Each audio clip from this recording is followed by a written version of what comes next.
Hi, good morning friends. ನಾನು ನಿಮ್ಮ ತೋಟದ ಮನೆ ಶ್ರೀಧರ್ ಮಾತಾಡ್ತಿರೋದು. ಇವತ್ತೇನಪ್ಪ ವಿಶೇಷ ಅಂದರೆ, ನಮ್ಮೂರಲ್ಲೊಬ್ಬರು ಜಕ್ಕಿನಹಳ್ಳಿಯಿಂದ ಮುತ್ತರಾಯನ ದೇವರು ಮತ್ತು ನಮ್ಮೂರಿಂದ ಆಂಜನೇಯ ಸ್ವಾಮಿನ ಅವ್ರ ಮನೆಗೆ ಕರ್ಕೊಂಡು ಹೋಗ್ಬೇಕು ಅಂತ ಹರಕೆ ಮಾಡ್ಕೊಂಡಿದ್ರಂತೆ ಏನೋ. ಹಾಗಾಗಿ ಕರ್ಕೊಂಡು ಹೋಗಿದ್ರು. ಹಾಗಾಗಿ ನಾವು ಬೆಳಗ್ಗೆ ಹೊರಟು ನಮ್ಮೂರ ಆಂಜನೇಯ ಈ ರೀತಿ ಎಲ್ಲ ಮೆರವಣಿಗೆ ದೇವರೆಲ್ಲ ರೆಡಿ ಮಾಡಿ ದೇವಸ್ಥಾನದೊಳಗಡೆ ಎಲ್ಲ ನೀಟಾಗಿ ಆಂಜನೇಯ ಸ್ವಾಮಿಗೆ ಅಲಂಕಾರ ಮಾಡಿ ಎಲ್ಲ ರೆಡಿ ಮಾಡಿದರು. ನಾನು ಇರಲಿ ಅಂತ ನನ್ನ ಮಗಳನ್ನ ನಿಲ್ಲಿಸಿ ಒಂದೆರಡು ಫೋಟೋ ತೆಗೆದು ಅಲ್ಲಿಂದ ಹೊರಟ್ವಿ. ಹೋಗಿ ಜಕ್ಕೆನಹಳ್ಳಿಗೆ ಹೋಗಿ ಅಲ್ಲಿಂದ ಮುತ್ತರಾಯ ಸ್ವಾಮಿ ಎಲ್ಲ ಹೂವಿನ ಅಲಂಕಾರ ಮಾಡಿ ರೆಡಿ ಮಾಡಿದರು. ಅಲ್ಲಿಂದ ಮುತ್ತರಾಯ ಸ್ವಾಮಿ ಹೊತ್ಕೊಂಡು, ಈ ದೇವ್ರ ವಿಶೇಷತೆ ಏನಪ್ಪ ಅಂದರೆ, ಎಷ್ಟೇ ದೂರ ಹೋದ್ರೂ ಕಾಲ್ನಡಿಗೆಯಲ್ಲೇ ಹೊತ್ಕೊಂಡು ಹೋಗ್ಬೇಕು. ಬೆಂಗಳೂರು, ತುಮಕೂರು ಸುಮಾರು ಕಡೆ ಎಲ್ಲ ಕರ್ಕೊಂಡು ಹೋಗಿದ್ದಾರಂತೆ. ಯಾರೇ ಕರ್ಕೊಂಡು ಹೋದ್ರೂ ಕಾಲ್ನಡಿಗೆಯಲ್ಲೇ ಬರಬೇಕು. ಅಂದರೆ ಟೆಂಪೋದಲ್ಲಾಗಲಿ ಮತ್ತು ಟ್ರಾಕ್ಟ್ರಲ್ಲಾಗಲಿ ಏನು ವೆಹಿಕಲ್ನಲ್ಲಿ ದೇವರು ವಿಗ್ರಹ ಇಡೋಂಗಿಲ್ವಂತೆ. ಅದು ಅವತ್ತಿಂದ ನಡೆಸ್ಕೊಂಬಂದಿರೋ ಪದ್ಧತಿ. ಹಾಗಾಗಿ ಕಾಲ್ನಡಿಗೆಯಲ್ಲೇ ಹೊತ್ಕೊಂಡು ಹೋಗ್ಬೇಕು.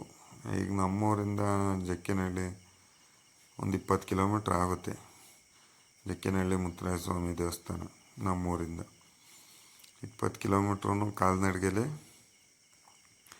ಹೋಗ್ಬಿಟ್ಟು ಕಾಲ್ನಡಿಗೆಯಲ್ಲೇ ಬರಬೇಕು. ಅಲ್ಲಿಂದ ಕಾಲ್ನಡಿಗೆಯಲ್ಲಿ ಕರ್ಕೊಂಬಂದಬೇಕಾದ್ರೆ ಅಲ್ಲಿ ಚಿನ್ವಾರದಹಳ್ಳಿ ಅಂತ ಒಂದು ಊರಿದೆ. ಅದು ಯಾವುದೇ ಊರಲ್ಲಿ ಯಾವುದೇ ದೇವಸ್ಥಾನ ಸಿಕ್ಕಿದ್ರು ಅಲ್ಲಿ ಹೋಗಿ ಪೂಜೆ ಮಾಡಿಕೊಂಡು ಅಲ್ಲಿ ಮಂಗಳಾರತಿ ಮಾಡಿ ಆ ದೇವ್ರನ್ನ ಯಾವುದೋ ಪ್ರತಿಯೊಂದು ದೇವಸ್ಥಾನದ ಹತ್ರನೂ ಹೋಗಿ ದೇವಸ್ಥಾನದ ಹತ್ರ ನಿಂತ್ಕೊಳುತ್ತೆ. ಅಂದರೆ ಹೋಗ್ಬೇಕಾದ್ರೆ ದಾರೀಲಿ ಯಾವುದೇ ದೇವಸ್ಥಾನಕ್ಕೆ ಕಂಡ್ರು ಹಿಂಗೆ ನಮ್ಮ ಹುಡುಗರೆಲ್ಲ ಖುಷಿಯಿಂದ ಬಂದಿದ್ದರು. ಎಲ್ಲರೂ ತುಂಬ ಚೆನ್ನಾಗಿ ಹುಡುಗರು ದೇವ್ರನ್ನೆಲ್ಲ ಹೊತ್ಕೊಂಡು ಬಂದ್ವಿ. ಹಂಗೆ ಬರಬೇಕಾದ್ರೆ ಚಿನ್ವಾರದಹಳ್ಳೀಲಿ ದೇವಸ್ಥಾನದ ಹತ್ರ ಅಲ್ಲಿ ಸ್ವಲ್ಪ ಹೊತ್ತು ಪೂಜೆ ಮಾಡಿ ಪೂಜೆ ಎಲ್ಲ ಮುಗಿಸ್ಕೊಂಡು ಈ ಕಡೆ ಹೊರಟ್ರೆ ಆಮೇಲೆ ಈ ದೇವರು ಅಂದರೆ ಯಾರಾದರೂ ಬೋರ್ ಹಾಕ್ಸೋರು ಪಾಯಿಂಟ್ ಮಾಡಿಸ್ತಾರೆ. ಯಾವ ರೀತಿ ಅಂತ ನೆಕ್ಸ್ಟ್ ವೀಡಿಯೋದಲ್ಲಿ ಹಾಕ್ತೀನಿ. ಅಂದರೆ ಈಗ ನಾವೇನಾದರೂ ಬೋರ್ ಹಾಕಿಸ್ಬೇಕು ಅಂದರೆ, ಈಗ ಜನಗಳ್ನ ನಂಬೋದು ಕೆಲವರು ಈಗಿನ ಕಾಲದಲ್ಲಿ ಕಷ್ಟ ಅಂತಾರೆ. ಈಗ ದೇವ್ರನ್ನ ನಂಬೋದಲ್ವ, ಏನೋ ಒಂದು ಭಕ್ತಿ, ನಮ್ಮ ಶ್ರದ್ಧೆಯಿಂದ ಏನೋ ಭಕ್ತಿ ದೇವ್ರನ್ನ ನಂಬಿಕೆ ಮಾಡಿ ಹಾಕಿದ್ರೆ ಪಾಸ್ ಆಗಿದ್ದಾವೆ. ನಾವು ನೋಡಿರೋ ಮಟ್ಟಿಗೆ ತುಂಬ ಬೋರ್ಗಳು ಪಾಸ್ ಆಗಿದ್ದಾವೆ. ಆ ರೀತಿ ಕೆಲವರು ಬೋರ್ ಹಾಕಿಸ್ತಾರೆ. ಎಲ್ಲ ಪಾಸ್ ಆಗಿದ್ದಾವೆ. ತುಂಬ ಚೆನ್ನಾಗಿ ನೀರು ಸಿಕ್ಕಿದೆ. ನೋಡಿ, ನೀವು ನೋಡ್ಬೋದು, ಯಾವುದೇ ದೇವಸ್ಥಾನ ಸಿಕ್ಕಿದ್ರೂ ಅಲ್ಲಿ ಹೋಗಿ ಸ್ವಾಮಿಯವರು ಮಂಗಳಾರತಿ ತಗೊಂಡು ಮುಂದಕ್ಕೆ ಹೊರಡೋದು. ಹಂಗೆ ನೀವು ತಿರ್ಗಾ ಅಲ್ಲಿ ಈಗ ನೆಕ್ಸ್ಟ್ ಬರಬೇಕಾದ್ರೆ ಅಯ್ಯನಗುಡಿ ಗೊಲ್ಲಹಳ್ಳಿ ಆಂಜನೇಯ ಸ್ವಾಮಿ ಟೆಂಪಲ್ಲು ನೋಡ್ಬೋದು. ನಮ್ಮ ಹುಡುಗರು ಯಾವ ರೀತಿ ಹೋಗ್ತಾ ಇದ್ದಾರೆ.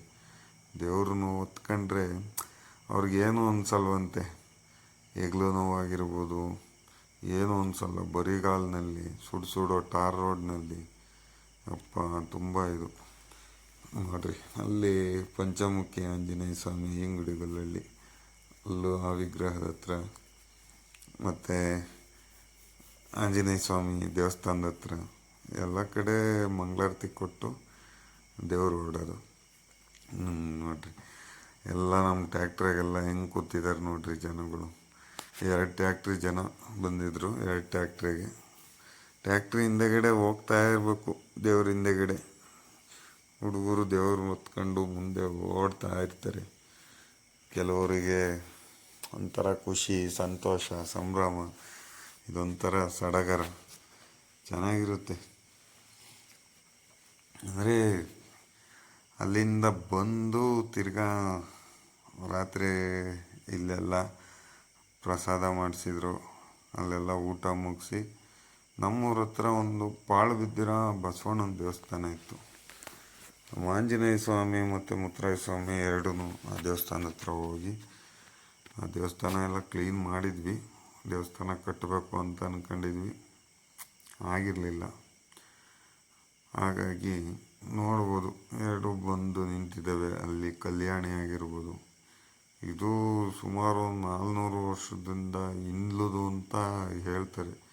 ಅಲ್ಲಿರೋ ಕುರುಹುಗಳ ಪ್ರಕಾರ 400 ವರ್ಷದ ಹಿಂದ್ಲು ದೇವಸ್ಥಾನ ಅಂತ ಹೇಳ್ತಾರೆ. ನಮಗೂ ಅದ್ರ ಬಗ್ಗೆ ಸರಿಯಾದ ಮಾಹಿತಿ ಗೊತ್ತಿಲ್ಲ, ಯಾರಿಗೂ ಗೊತ್ತಿಲ್ಲ. ಇಲ್ಲಿ ಈಗ ನಮ್ಮ ಹಿರಿಯರನ್ನ ಯಾರನ್ನ ಕೇಳಿದ್ರು ಅದು ಮುಂಚೆಯಿಂದ ಅವಾಗಿಂದ ಐತೆ ಅನ್ನೋರು, ಅವ್ರ ತಾತವ್ರು ಹೇಳೋರು ಅಂತ ಅಂತಾರೆ. ಇದ್ರ ಪ್ರಕಾರ 400 ವರ್ಷ ಅಂತ. ಇದು ಬಂದು ನಮ್ಮ ಆಂಜನೇಯ ಸ್ವಾಮಿ ದೇವಸ್ಥಾನ, ನಮ್ಮ ಮನೆಯಿಂದ ಸ್ವಲ್ಪ ದೂರದಲ್ಲೇ ಇದೆ. ನಮ್ಮೂರು ದೇವಸ್ಥಾನ, ನಮ್ಮೂರು ಗಟ್ಲಹಳ್ಳಿ ಹಾಗೂ ವೆಂಕನಹಳ್ಳಿ ಗ್ರಾಮಸ್ಥರು ಎಲ್ಲ ಸೇರಿ ಇತ್ತೀಚೆಗೆ 1-2 ವರ್ಷದ ಹಿಂದೆ ಕಟ್ಟಿರೋ ದೇವಸ್ಥಾನ. ಈ ಕಡೆ ಇರೋದು ಆಂಜನೇಯ ಸ್ವಾಮಿ, ಮುಂದೆಗಡೆ ಇರೋದು ಮುತ್ತರಾಯ ಸ್ವಾಮಿ. ನೋಡ್ಬೋದು ಎರಡು ಯಾವ ರೀತಿ ಏನೋ ಒಂಥರ ಸಂಭ್ರಮ ಎಲ್ರಿಗೂ. ಆ ರೀತಿಯಲ್ಲಿ ಏನಾದರೂ ಅಂದರೆ ಈ ನೀರು ಹಾಕಿಸ್ಕೊಳೋದು, ಈಗ ಅವರು ಏನಾದರೂ ಕುರ್ತ್ಕೊಳೋದು ಅಂತ ಕರೀತಾರೆ.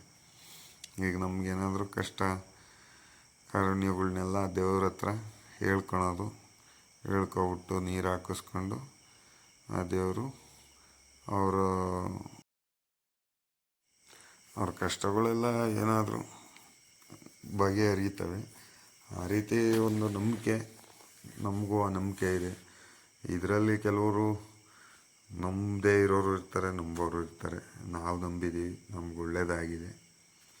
ಈ ರೀತಿ ನೀವು ಯೋಚನೆ ಮಾಡ್ಬೋದು, ಅಲ್ಲಿಗೆ 20 ಕಿಲೋಮೀಟ್ರು 40 ಕಿಲೋಮೀಟ್ರು ಬರಬೇಕಾದ್ರೆ 20 ಕಿಲೋಮೀಟ್ರು, ಓಡಬೇಕಾದ್ರೆ 20 ಕಿಲೋಮೀಟ್ರು, 40 ಕಿಲೋಮೀಟ್ರು ಕಾಲ್ನಡಿಗೆಯಲ್ಲಿ ದೇವ್ರು ಹೊತ್ಕೊಂಡೋಗಿ ದೇವ್ರು ಹೊತ್ಕೊಬರೋದು ಅಂದರೆ ಸುಮ್ಮನೆ ಹುಡುಗಾಟದ ಮಾತಲ್ಲ ಅದೆಲ್ಲ. ಹೇಳ್ಬೋದು ಬಾಯಲ್ಲಿ, ಸುಮ್ಮನೆ ಇಲ್ಲ. ತುಂಬ ಚೆನ್ನಾಗಿರುತ್ತೆ.